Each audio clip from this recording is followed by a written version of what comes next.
House, man. You are in the house, and I appreciate Trevor's house. Yeah. Let's go. It felt like I was in your house for the last hour and a half with all the questions you were firing. Put me on the damn hot seat at my own place.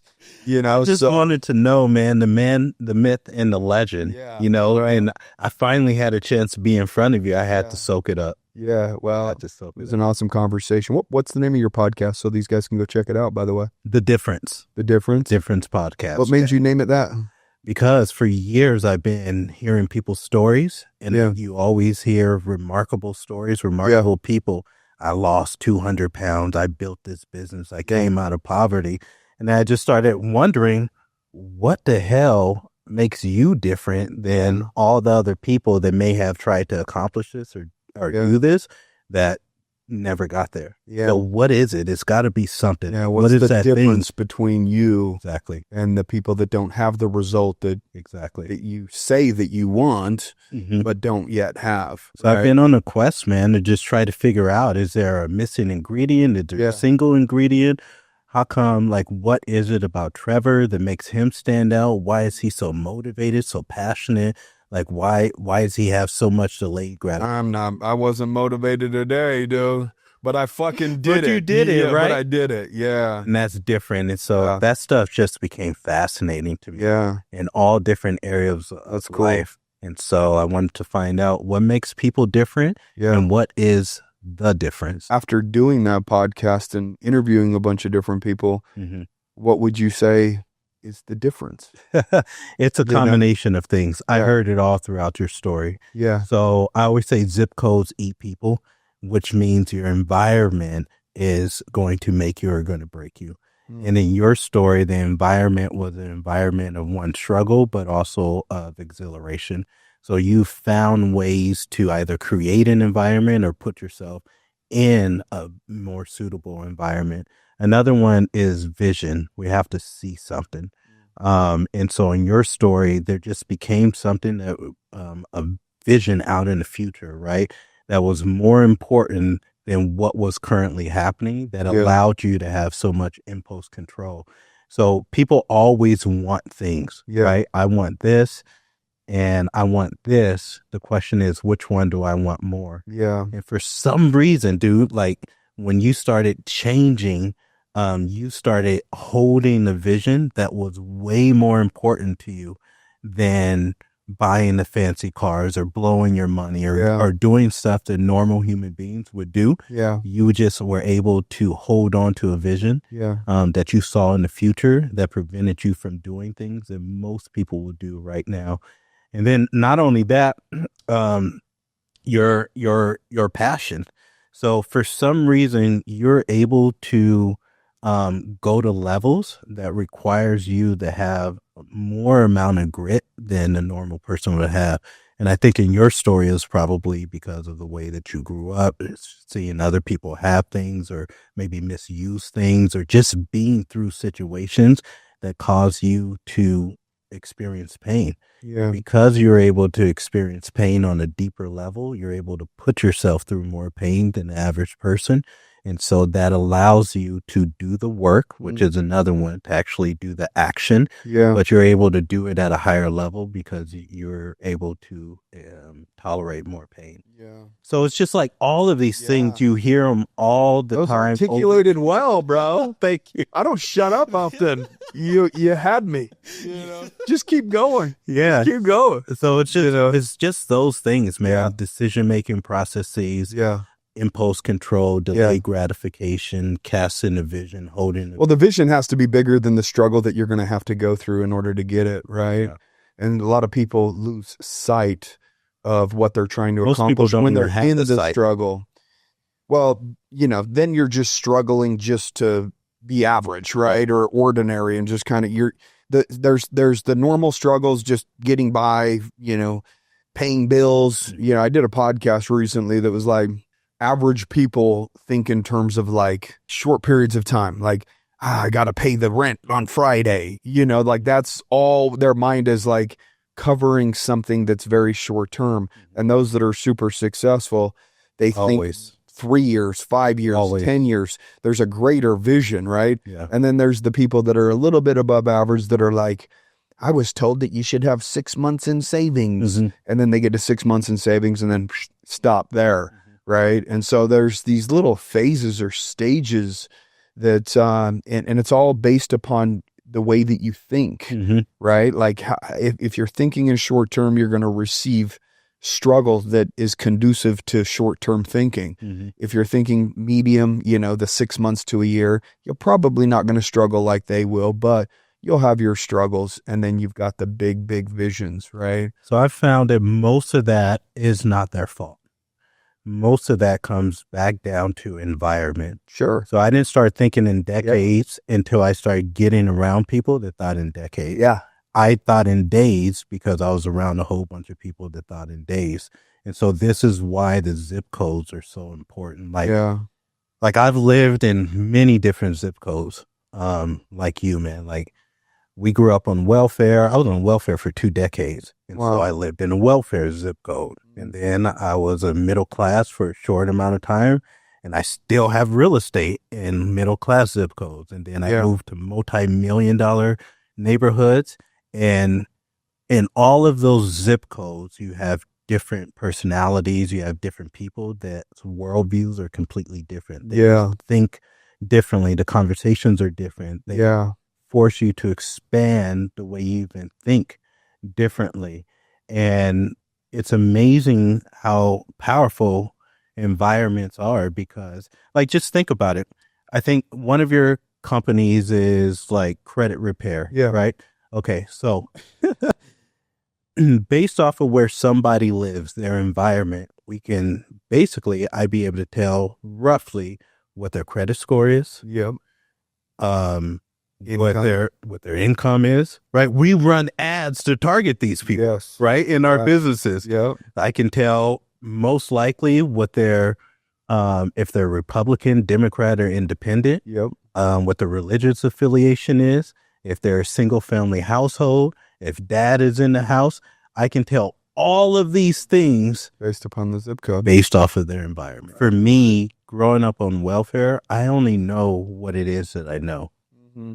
Right? Like I remember even when I started to do better in business, not even in business yet, in my pharmaceutical sales job, I'm making $112,000 a year. Do well. Bro, I thought I was balling. Bossed up.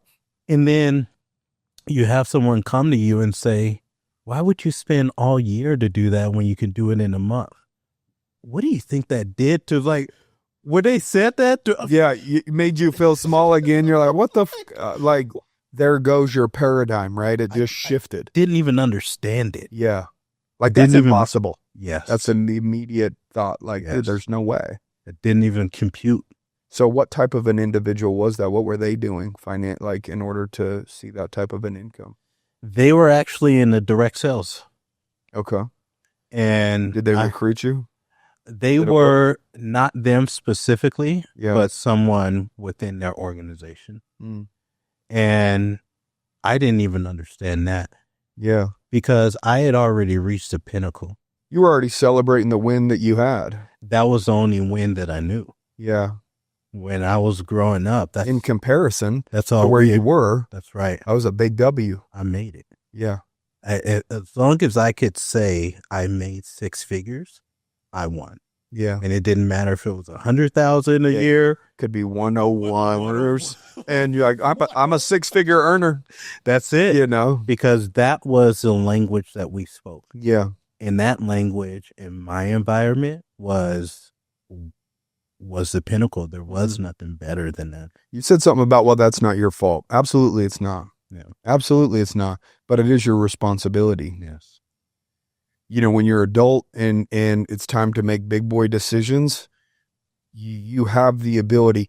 Here's the thing, man. I believe coming from a less than environment, you're more powerful than anybody. The reason being is you've already survived that. Trying to get out of that situation, what's going to happen? You have to go back to it. You have nothing to lose. You're already losing, right? So you only have up. You only have the ability to gain. And then when you get to the point of maybe average, instead of being below average, then you get to the point of starting to make good money. What have you acquired? A work ethic. Mm-hmm. So if somebody's making 80 grand a year, 100 grand a year, and that job was kind of given to him, grandfathered in from parents or whatever, and then you finally get to that same threshold and it's a level playing field, it's almost like athletics, right? The naturally gifted person that doesn't have to work, that can do incredible things on the field, eventually gets to the point where they meet people that had to work for that level of talent. And then a couple years later, that individual now surpasses the talent because the talent's talent isn't rooted in the work ethic. Mm-hmm. It's like the Tom Brady's of like these people, the Michael Jordan that got cut from the team. Like it didn't just happen for them. Right. Now, if you have high talent and high work ethic, then that's extremely dangerous, but at the end of the day, like I felt like, okay, well, I have what I have based upon the work ethic that I had to create in order to have what I have. So now I can beat anybody else because my result is rooted in work. And I know I can outwork most people. So once I get to a level playing field income-wise, you're fucking toast. You're fucking mine. I'm going to eat you for breakfast, lunch, dinner, and I'm going to run circles around that ass. Yes, sir. Because this is all I know. I've seen that. And if it's just work that gets me away from that result, poverty, poor, I can do that. That's an exchange I'm willing to make. Yeah. Right? The problem is the complacency, the comfort that we've talked about that removes the hunger. When your belly's not rumbling, it's not like you're going to keep shoveling food down when the bills are paid and everything's fine and you got 10 grand in the bank, 20 grand in the bank. Just because that was good to the old version of you doesn't mean you should celebrate that win for too long. What's the new result? What's the new outcome? What's the new goal? What's going to force you to stretch to become a greater version of yourself? Yes, the money is an awesome thing, but the byproduct of becoming the best version of you gives you self-worth and net worth. You get best of both worlds, right? Yeah. So you do some business and wealth consulting, right? Yeah. What are some of the issues or struggles or problems or complaints that they have about their current situation? I think probably one of the most common complaints is just finding clients, right? Like, how do I identify?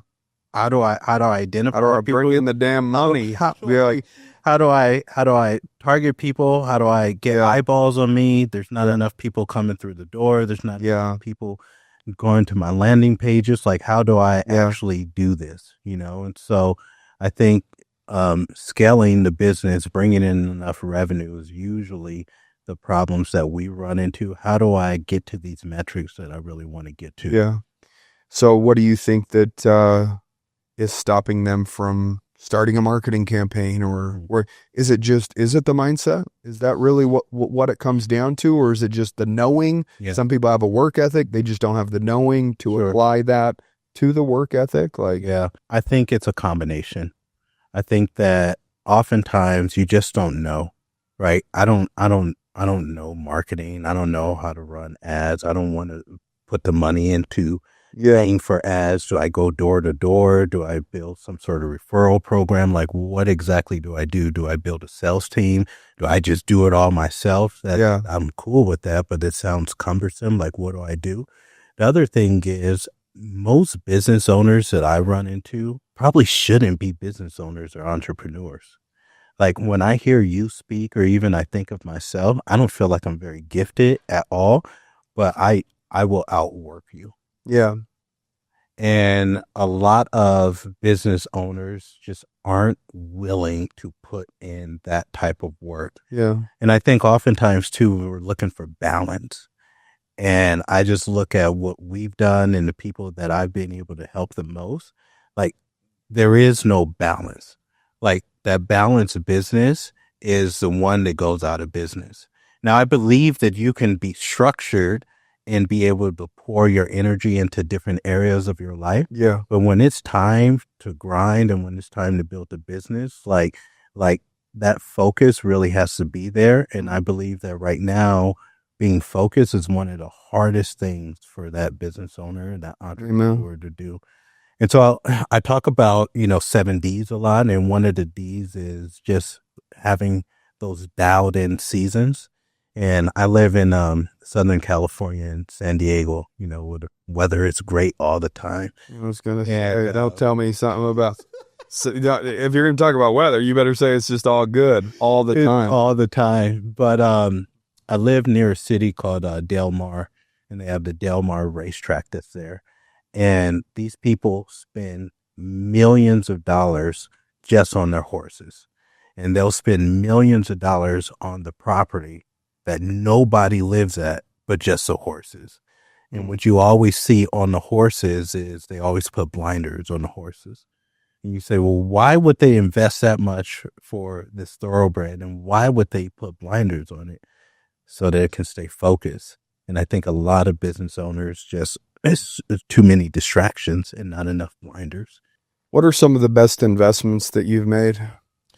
Well, the best investment by far is the investments that I've made into myself. And it's so funny because that's cliche, bro. If you go to my podcast and you see all these people, like we're going to be in Beverly Hills interviewing a guy named Dave Weinstein.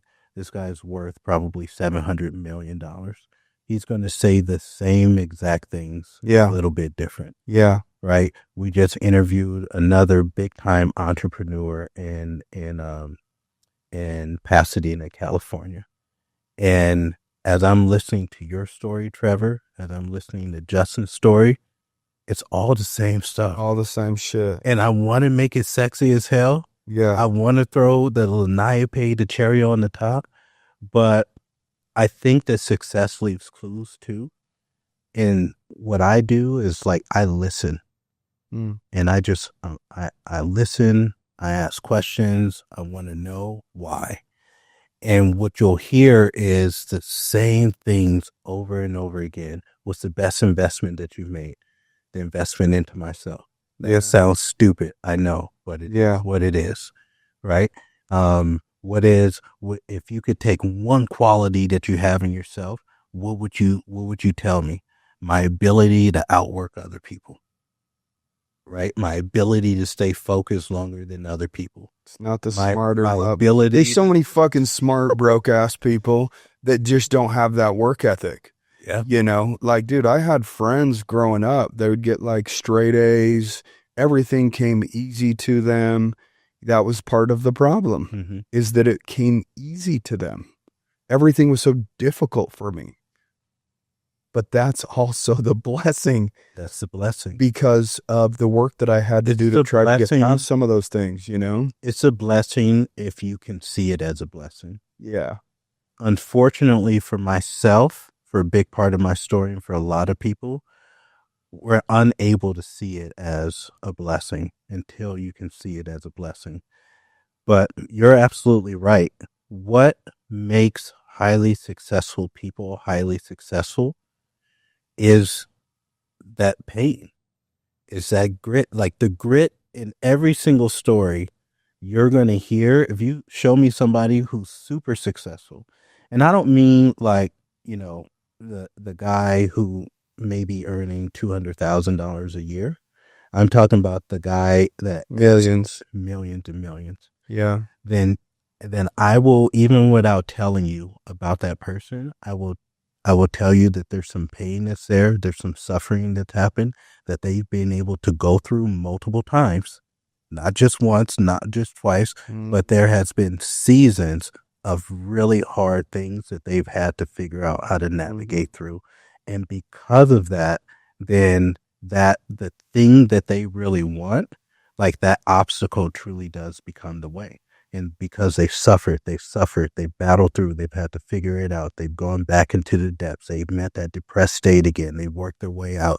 They went back to mom, to their wives, to their husbands. They got that encouragement. They fell down again. They got back up. Oh shit, I'm back on my grind. Like they've been through that so many times that when those problems come, they're not scared of them anymore. Yeah. Like I used to think that there was just one type of money problem. And that was not enough. Yeah.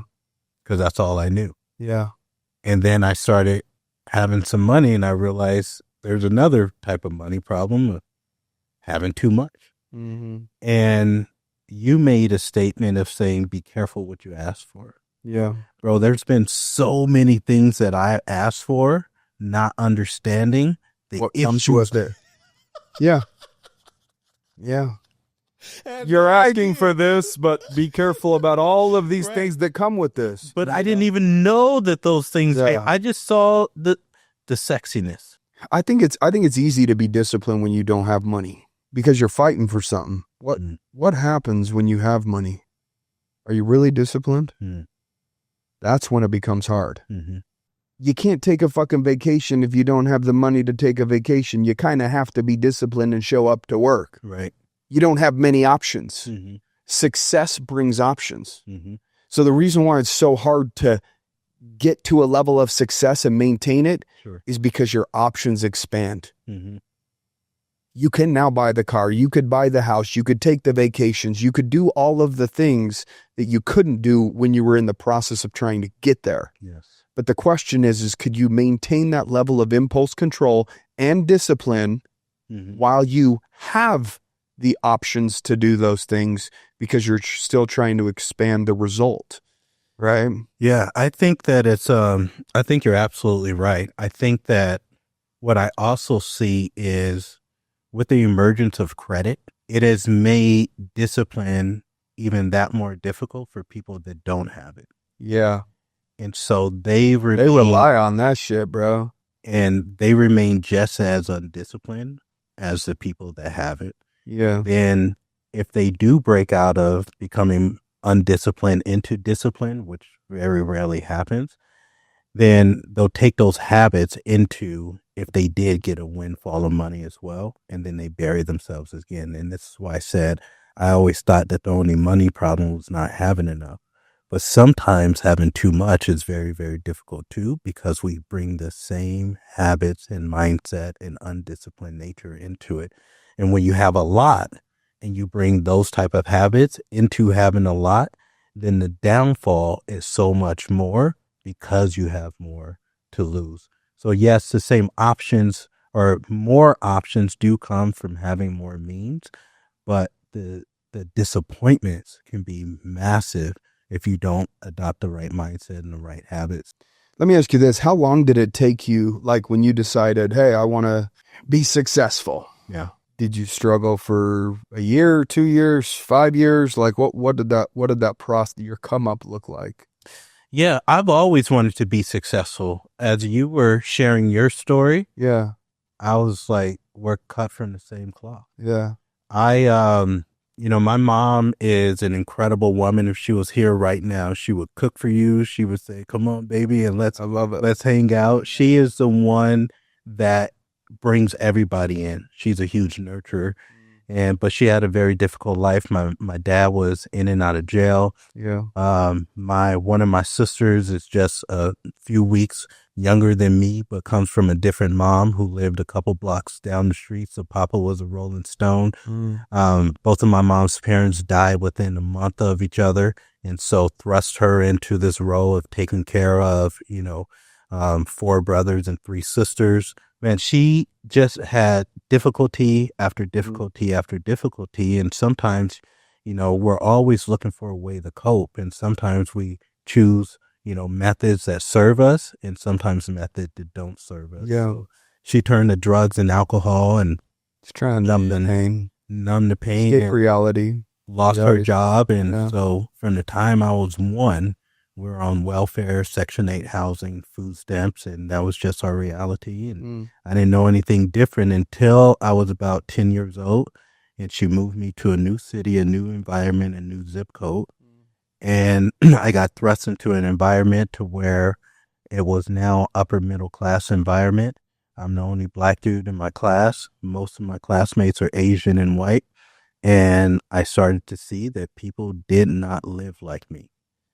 And it was weird. And so you were in a state of delusion because that was your reality for a certain period of time, like almost like this is normal, like and then when you went out of that environment, you're like, oh, there's a whole different world out It's here. a whole different world, man. Yeah. It was a whole different world. My first friend that I met, his name was John, half Chinese, half white kid. And he told me when I first met him in the fourth, fifth grade that he was going to be an attorney and he was going to make a lot of money. This was the first thing, bro. Nobody ever said anything to me like that. So I was like, oh my God, like I'm being friends. And the way I got his trust was he was about to get beat up by some other fourth graders. And I jumped in. Why? Because I got to be this kid's friend. Yeah. He's talking like that. I've never heard anything like that. So from that moment, we became best friends. And I think just from being around him and his mom, I thought his mom was rich. She was an assistant manager at Marie Callender's. That was creme de la creme to me. Yeah. She brought home turkey croissant sandwiches. That is not what we were eating. Yeah. So it's just been seeing that other people had more means, more options, more opportunities. I was walking, they were on mongoose bikes. And so it just created this dissonance that there's more, and they are greater than, I am less than. Yeah. I think from being in that environment and watching that for so many years, it was just always, I want to have what they have. So out of high school, what did you do? Did you go to college? I did. So about my sophomore year, I decided I wanted to, get a scholarship to play football. Became very fast, one of the faster kids in California in track and field, one of the better running backs in California. Got a football scholarship, played for a D2 school called Azusa Pacific University in California. Once I graduated, I got into inside sales. From there, got recruited out and started working at Johnson & Johnson Pharmaceuticals. And then from there, went into medical sales. And everything looked good, man, on the outside. I still wanted to accrue to mitts. I still was super competitive with my friends. They were starting to buy houses. We couldn't, but I really wanted it. And I was feeling, again, left behind, less than. And we got pregnant with our first child. And instead of being super excited and happy, I got really afraid. My daddy was never there. I didn't know how to be a dad. Women raised me. And so now that I get this news, the only thing that I can do, fight or flight, was I wanted to run. And I asked my wife if she would have an abortion. You can imagine she didn't like that very much. Yeah. Animosity built up, and she was ready to leave me. I wanted to leave, but I didn't want to repeat the same cycle that I had grown up with. I thought about this little boy. I knew how I grew up and how I felt. I don't want this dude to feel the same. And so I was stuck in between a rock and a hard place. For me, I wanted to leave, but I wanted to stay. And the only thing I could do was fall into a depression. So for 2 years, I basically sat in a room, rocking back and forth, sucking my thumb, blaming the world, really resentful for my wife, and making this decision for me, not giving me an opportunity to make the decision for myself. Ruining my world, ruining my future, and put on a ton of weight. I got up to about 220 pounds. Depression pounds. Little depression pounds. Ate that shit. Ate the depression. Yeah. Ate your way through it. And was, like I said, and made about $112,000 that year, but was stuck in a 700 square foot condo and didn't have any money, had no investments, had no margin. And like I said, that's when I met this dude that said, why are you only making $100,000 a year? Why are you not doing that every month? That shifted me, bro. Shifted me. I had no idea what this guy was talking about. But I think what it did was it planted a seed. Yeah, I'm not curious. Yeah.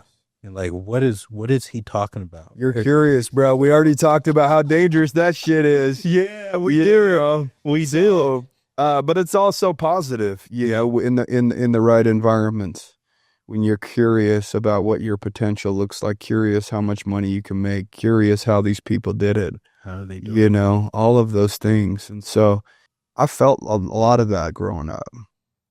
You know, I didn't want people to come to my house to see how I lived and watch, you know, see that I shared a room with 3 other people. I always felt like I was looked past. Like I wanted to be one of the guys, but I just wasn't quite there. I was like at a level below them, but I wasn't them. Yeah. You know, and they say comparison's the thief of joy. Yeah, for the fuckers that aren't willing to put in the work. You know what I mean? Like I compared myself to some great people and it forced me to move in a different way because I'm like, okay, they're a man, I'm a man. They got discipline, I got discipline. Like I started comparing some of the commonalities and not the differences. And then allowed me to find the gap between me and them and knowing that the only thing that's going to close the gap is the work. I try to compare myself in a healthy way and not allow to steal my joy, but to light a fire. Yeah. I think that there's a lot of people that have some deep-rooted shit that felt like they were looked past or that they were an outsider. That fire forced them to move in a different way to prove themselves. Like, I'm gonna get to that point, or I'm gonna show you, or I'm sick of being looked over. If I look back and I see, okay, what is that thing in me, right?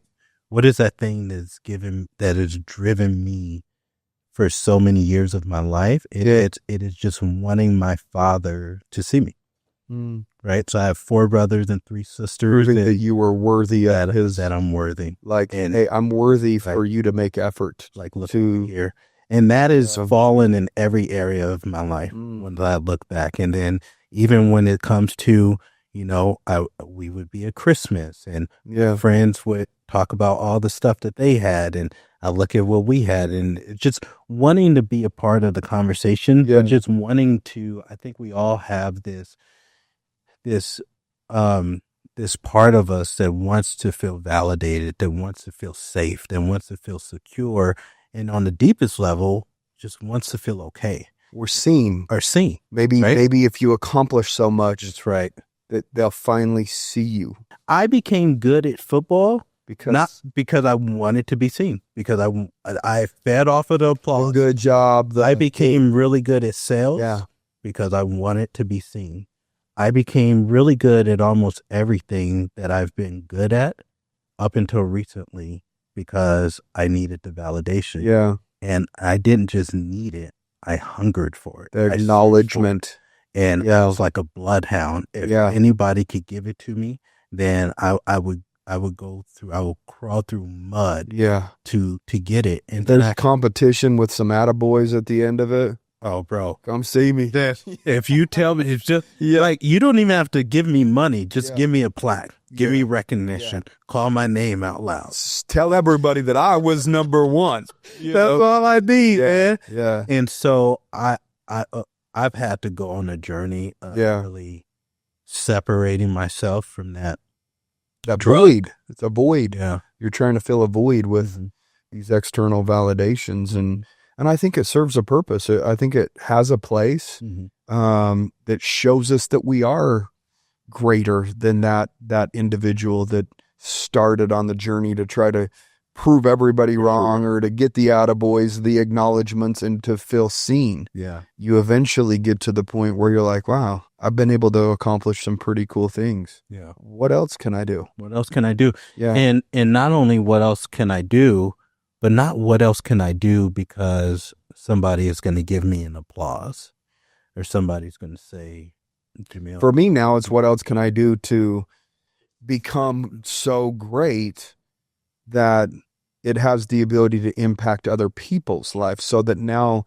before I wanted to give my life meaning, so I needed the attaboys and the acknowledgement and to feel seen and validated. That would give me meaning. Like, I am good.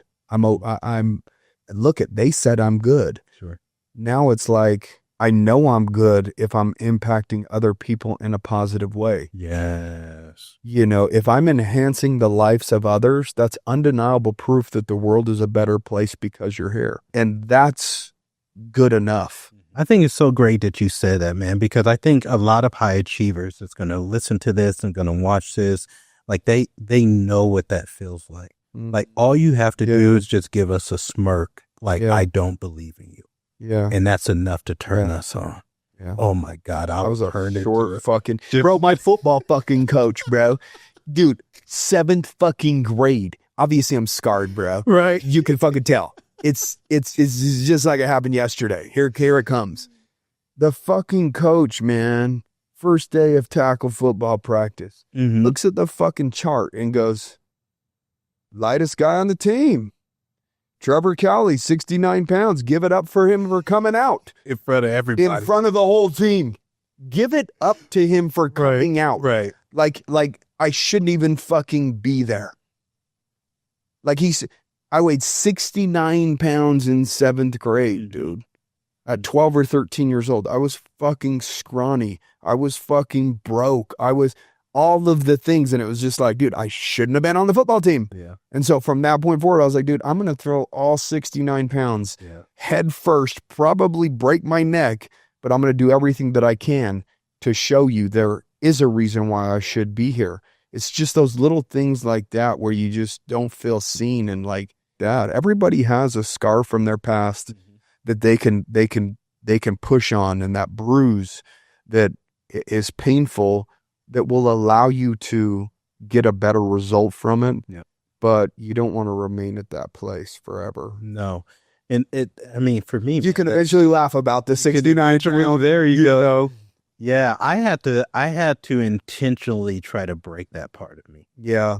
Very difficult to do because it obviously served a goal. That's the problem. That's the problem. That's the problem. Is there's a version of you that gets you to a level that you didn't ever think was possible. So you celebrated and you keep all the things that got you there when in reality it's time for you to morph into a new individual and let go of some of those things that got you there. Because if you hold on to everything that got you there, you're going to hold on to where you're at. Yeah. You have to let go so that you can move on and find that next level, that next version, right? Well, for me, I started creating false walls. And then I started realizing the walls that I built up to keep people out are the same walls that are built up to allow people to come in. Or they stay in. The pain stays in. Yeah. Right? You're walling from new people to come in and love you, but you're also walling in the pain from the people that you thought should have loved you or showed up in a certain way, right? Or even opportunity. Yeah. Yeah. You spoke about it so eloquently, just about being ready for opportunity. Yeah. But for me, because, I felt a certain way or my ego would keep getting in the way, I'm not getting what I feel like I need from these people, then I would shut out because every opportunity is going to come through a person. I just hit a big income goal. And I was telling, one of these mentors, a woman by the name of Kim Fisk wrote an amazing book called Monster Under the Bed. And so she didn't show up for me the way that I thought she should because I finally reached this goal. Yeah. And I saw her sort of giving that a voice to some other people. And bro, in my mind, I was so upset. She didn't even know that I was upset. But and when I'm telling you I'm upset, I mean like throw this damn couch through this wall. How dare she not realize that I'm over here and I just did this thing and she didn't give me what it is that I legit felt like I needed. You. She didn't see me. Yeah. And so I did what I always do, bro. I would shut you out. You were dead to me. Yeah. And so she's for weeks, she's trying to call me or message me, DM me or whatever. I'm shutting her out. And then, so finally she gives me a call. I'm sitting outside of a liquor store in my car. She calls me immediately. Freaking anger fills up my soul, not just my body, but my whole being. And I pick up the phone. What do you want? Excuse me? What do you want? What's wrong? Well, I finally, reached this goal and you didn't give me the validation that I need. I saw you, congratulating some other people, but you didn't say congratulations to me. And she goes, that's what you're upset about? And I was like, yeah. And she goes, oh man. And I could tell in that moment, she just sat back. She was like, wow. And I go, of course, that's what I'm upset about. And she goes, man, I'm so sorry. I didn't know you needed that. I didn't know you needed that. And when she said that, I was so mad. Yeah. I was so mad that I ate a whole damn thing of milk chocolate. Like, I don't eat milk chocolate like that, but I was upset. And I remember just like shaking in the car, hung up on her, shaking in the car. And I drove back home and I was just like rehashing the conversation. How does she not know that she was in the wrong? How does she not see it the way that I see it? And for weeks, I was replaying the conversation, and all I could hear was, I didn't know that you needed that. And I felt like I needed to break that in me. Yeah. And so I went on a journey and I said, okay, I obviously need this and I have needed it. And I think at that point in time, like I was just looked inside myself and said, what are things that are really important to me that I can start breaking to get away from needing these external things? And so at the time, like, bro, like I would take like 2 showers a day. Like I would be, button up, nice watch all the time. Just like it was important for me to, like I cared about how I was viewed by other people a lot because I needed that validation, something I've been looking for since I was in freaking born. And so I'll go, okay, here's what I'm going to do. And I'm not suggesting that anybody do these things. I'm just telling you my experience to intentionally break it. So I said, I would get haircuts every week. It was just really important for me to be buttoned up. So I said, I'm not going to cut my hair. I'm not going to shave. I'm not going to change my clothes. I'm not going to shower. Like, I'm just going to intentionally get as freaking stinky and funky and crazy looking as possible until I don't care what other people think. And so I did it for months. Months later, 6, 7 months later, you can imagine. Raggedy as fuck then. Like freaking, hair is all jacked up, chest hair is all jacked up. I'm stinking. I'm working out every day still. Yeah. I'm doing yoga. I'm doing all this stuff. No shower, no nothing. My buddy has a bachelor party in Vegas. And we go there, and I'm like one of the only dudes that's married in a group. So they send me out to be the scout. You go out, you get the girls, you bring them back to our cabana and let us talk to them. So I'm going out, and I'm getting the girls. And then all of a sudden, like I started realizing that a couple of these girls are showing interest in me. But Trevor, I stink, bro. I look like trash. I literally look like I'm homeless. But they're showing interest. What does this mean? And it dawned on me that it doesn't matter. The one thing that I've been seeking for such a long time is something that I've created in my own mind. What a cool story. Yeah. Yeah. Thank you for sharing that. Yeah, you're welcome. How do people connect with you? How do people find you if they want to reach out and get any sort of consulting or just touch base with you and give you some RBO love in the DMs and whatever. You guys now give me validation, please. I needed that podcast. I needed that story. Man, so we are on the mission of really helping entrepreneurs. I mean, do the right things with their money. I think that I spent years just helping business owners really grow and scale and realizing that they were done with their money and didn't do what you did. That's why I was smiling the whole time during your podcast. I was like, this is so weird. I've watched so many people make it, blow it. It's weird. I was just like, not me. Yeah, it's incredible. So they can go to our website, thinklifeisdifferent.com. Find me on Instagram, on YouTube at The Real Jamil Frazier.